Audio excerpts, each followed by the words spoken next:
Como hemos dicho, las elecciones presidenciales están a la puerta de la esquina y ya con los candidatos legalmente inscritos, a pesar de que hay todavía algunas diferencias. Se espera ya que en estas próximas 4 semanas se intensifique la campaña electoral, que será una campaña típica sin las grandes concentraciones ni las tarimas, que han sido muy clásicas en esta época. Ahora hay prohibición incluso de hacer mítines y la mayoría de los candidatos ha preferido también realizar una comunicación digital. A pesar de todo esto, todavía no se vive un ambiente preelectoral, sin embargo, ya ha arrancado, como hemos dicho, el pasado 31 de diciembre. Con nosotros para hablar sobre esta coyuntura, pero también sobre alguna actividad relacionada a la representación diplomática nuestra en la República de Bolivia, con nosotros el señor Franklin Columba. Él es vicepresidente de la Federación Nacional de la FENOCIN, de Campesinos Indígenas del Ecuador. Señor Columba, gracias por acompañarnos. Bienvenido. Primero me gustaría que nos haga un breve comentario de lo que ha vivido Bolivia en los últimos 3 meses, con este cambio de giro que nuevamente pone en el poder a un hombre muy cercano a Evo Morales del movimiento al socialismo. Usted que ha estado ahí, ¿qué percepción le da de ese cambio social que tuvo Bolivia luego de un año accidentado? Bueno, muchas gracias. Primeramente agradeciéndote, estimado hermano, y a todos los hermanos oyentes del pueblo ecuatoriano. Antes de nada quisiera desearles todo lo mejor, éxitos en este año 2021, a todos nuestros hermanos quienes conforman la Confederación Nacional de Organizaciones Campesinas, Indígenas y Negras, FENOCIN. En segundo lugar, me parece muy acertada una pregunta sumamente importante, porque el pueblo ecuatoriano en sí tiene que conocer lo importante y los avances también de forma pacífica y democrática que han vivido dentro del Estado plurinacional de Bolivia. Dejó de ser república, ahora es un Estado plurinacional. En ese sentido, me parece muy importante que la democracia que ha vivido Bolivia ha sido sumamente interesante, importante, en donde se ha contado la participación y sobre todo el respeto en el orden democrático que así ha convivido el Estado boliviano. Creo que es importante recalcar que hermanos indígenas, campesinos, han sido parte de estos procesos, hoy se encuentran como diputados, como senadores y como también parte de la estructura de la construcción de un nuevo proceso que así lo ha determinado casi la mayoría del pueblo ecuatoriano. Recordemos que el presidente actual del Estado Plurinacional de Bolivia, hermano y compañero Luis Arce, pues así ha sido designado casi con el 55% de aceptación del pueblo boliviano. En ese sentido, creo que esta legitimidad y legalidad así lo determina para que el Estado pueda seguir su horizonte que así el pueblo lo ha determinado. Creo que es muy importante, yo soy muy respetuoso de la autodeterminación de los pueblos y en ese sentido me parece interesante que Bolivia así pues lo ha determinado su rumbo y eso es para nosotros digno de respeto. Pero usted que ha vivido ese proceso tan convulsionado, ¿hay paz en Bolivia? ¿Ya se han zanjado esas diferencias de clase que muchas veces fueron como un poco notorias el último año? Yo creo que en realidad en un proceso político que viven los estados siempre van a tener sus diferencias, siempre tendrán también sus propias ideologías y me parece respetable a sus procesos ideológicos, políticos y creo que en ese sentido me parece importante recalcar esto, ¿no? Yo creo que en todos los estados, como en Ecuador, en Bolivia y en todo el mundo, pues los países tienen su diversidad de formas de pensamiento y de posiciones políticas y creo que eso tiene que ser respetado porque si no, ¿de qué democracia podríamos hablar? Ya en el plano nacional, como representante de la Federación Nacional Campesina y Organizaciones Indígenas, ¿se sienten ustedes representados por aquellos que dicen estar en el movimiento indígena? Digo esto por la candidatura del compañero Yacu Pérez. Sí, en realidad nosotros tenemos que decirle al pueblo ecuatoriano, o sea, nosotros somos una confederación, FENOCIN, en la cual somos una organización que tiene su propia autonomía, toma sus decisiones propias, políticas, sociales, culturales, etcétera. Y en ese sentido nosotros no somos parte de la estructura de Pachacuti ni tampoco de la CONAI. La CONAI es una organización fraterna, respetable y saludable. Para nosotros en realidad, en cambio, la Confederación tiene su propia lógica de hacer su política. En ese sentido, me parece importante mencionar pues, que la Confederación hoy en estos momentos está justamente analizando desde las bases para tomar una decisión política también en este mes, aspiro que en este mes, porque así se determinó entre el Consejo Ejecutivo Nacional, que la Confederación así tiene su estructura, en la cual la dirigencia analizó y decidió de que el día 9 de enero tiene que ser la gran asamblea de nuestra Confederación, en donde de forma orgánica, democrática, pacífica, podamos tomar una verdadera posición frente a la coyuntura política electoral que está determinado para este 7 de febrero. En realidad, las bases han mencionado críticas también frente a las posiciones de algunos partidos de izquierda, en la cual no se mira todavía con exactitud la participación de compañeros y hermanos que han hecho procesos y que han hecho historia. En ese sentido, compañeros indígenas campesinos que no se ha visto todavía plasmado en ciertos partidos denominados de las izquierdas. Además, también la Organización Nacional, su análisis que ha hecho internamente es que tampoco se está respetando y no respetan incluso a los procesos propios que conviven las organizaciones sociales.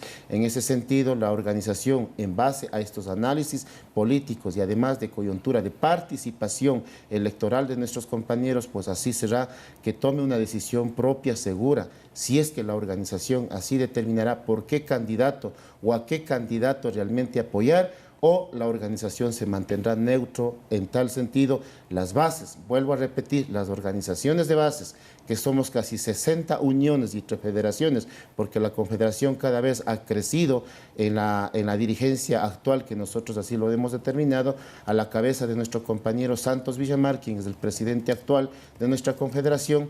Pues en ese sentido nosotros haremos todo lo que se tenga que hacer en base a este análisis y en pleno derecho que así ha consagrado dentro de la Confederación Nacional.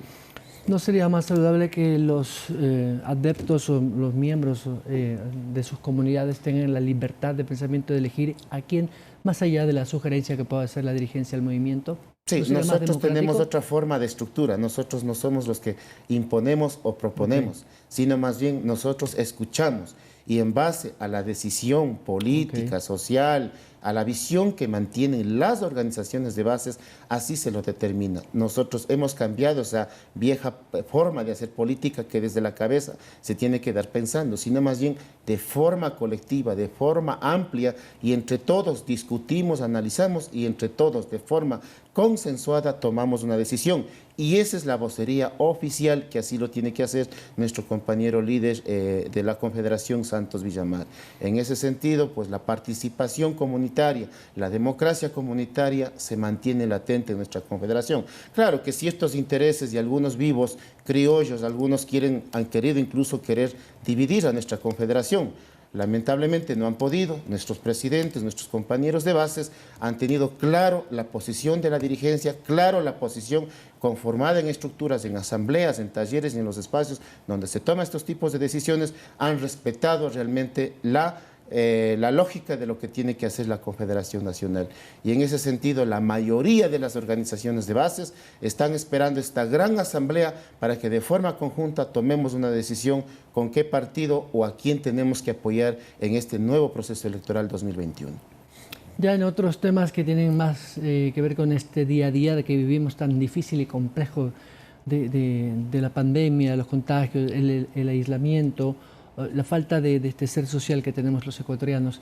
Desde las organizaciones indígenas, ¿tiene usted alguna información de cómo puede haber afectado esto en este hacer social día a día de la comunidad? La comunidad es una comunidad que trabaja en solidaridad, en equipo, en minga, es decir, el campo no ha parado, el campo ha alimentado a la ciudad durante todos estos 10 meses de emergencia, pero no deja de ser un riesgo para el contagio de los campesinos, de los indígenas. ¿Qué lectura tiene usted y qué cifras tal vez pueda conocer así, a grosso modo, de algunos sectores campesinos que hayan vivido esto? Por supuesto que sí. Yo creo que la Confederación Nacional ha sido una organización que ha venido siempre proponiendo un tema muy importante, un eje fundamental para la Confederación, que ha sido el tema de la soberanía alimentaria. Parte de la soberanía alimentaria hablamos de lo que es la agricultura familiar campesina, que eso incluso la Confederación así lo determinó en base a un acuerdo político programático que se firmó con el actual presidente de la República. Y eso en realidad ahora hemos puesto mucho a pensar, en realidad quién sostuvo durante esta pandemia, durante este problema serio que nos tocó vivir, no solamente al Ecuador, América Latina y al mundo. En ese sentido, la soberanía ha sido parte fundamental para sostener también la canasta familiar de los hermanos campesinos y de los hermanos que hacen el Estado ecuatoriano. Pero además también yo he sido una persona que siempre he venido pregonando, respaldando y apoyando a lo que es el tema de la medicina ancestral. Estos dos temas, estos dos ejes fundamentales han sido parte de la aplicación en el campo, en los campesinos. No tengo todavía una información clara de cuántos contaminados podríamos haber tenido en las comunidades, pero no hemos visto que ha habido un golpe fuerte sobre esta pandemia en nuestros sectores. ¿Por qué razón? Porque nuestros sectores han entrado a aplicar lo que es el tema de la medicina ancestral. Por supuesto que yo desde Bolivia incluso hemos hecho algunas campañas, hemos hecho algunos talleres, algunos eventos de forma mediante Zoom, en la cual hemos indicado a nuestras comunidades qué productos tenemos que nosotros consumir, qué es lo que representa para nosotros mantener, o sea, el sistema inmunológico bien fortalecido y además también para prevenir ciertas enfermedades. Aunque tal vez la otra ciencia no quieran aceptar esto, pero para nosotros ha sido respetable. Lo mismo he visto incluso en Bolivia, aplicaron fuerte el tema de la medicina tradicional y el sector campesino no ha sido tan fuertemente castigado o diríamos contagiados por esta pandemia.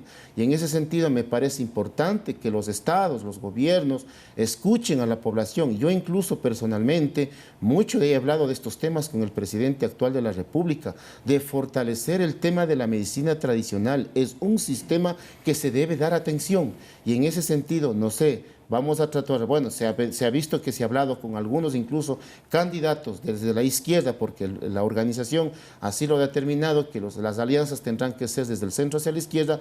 Se ha hablado, según lo que me informó el compañero Santos, la propuesta incluso del tema de la medicina ancestral. Yo soy un hombre que nunca voy a dejar de hablar hasta el día de mi existencia sobre el tema de la medicina ancestral y sobre su importancia y su valor que tiene que ver la medicina ancestral, que es incluso complemento de la soberanía alimentaria, porque no puede estar separado la soberanía alimentaria con la medicina ancestral. Por eso es mucho que nosotros incluso hablamos de lo que es la producción agroecológica. Don Franklin Columba, muchas gracias. Gracias a ustedes y gracias a los que me han ayudado para estar aquí y esperemos que no sea la primera y la última vez. Por supuesto. Les decía que el canal del Estado pues debería dar mucho más espacio a los campesinos y a todos los sectores. Siempre está abierto, claro, cuando lo pidan, encantado. Gracias. Por supuesto, será un honor. Gracias al vicepresidente de la Federación Nacional Campesina y Organizaciones Campesinas Indígenas FENOCIN y embajador plenipotenciario ante el Estado Plurinacional de Bolivia. 7:45. Regresamos con el doctor Carrasco, él es presidente de la Federación de Médicos. Hablaremos de los 218.000 contagios que registra Ecuador a esta fecha y qué expectativas hay de que si efectivamente llega este primer lote de vacunas podamos sentir una sensación de que las cosas pueden mejorar en estos próximos meses de este 2021. Vamos a la pausa, volvemos.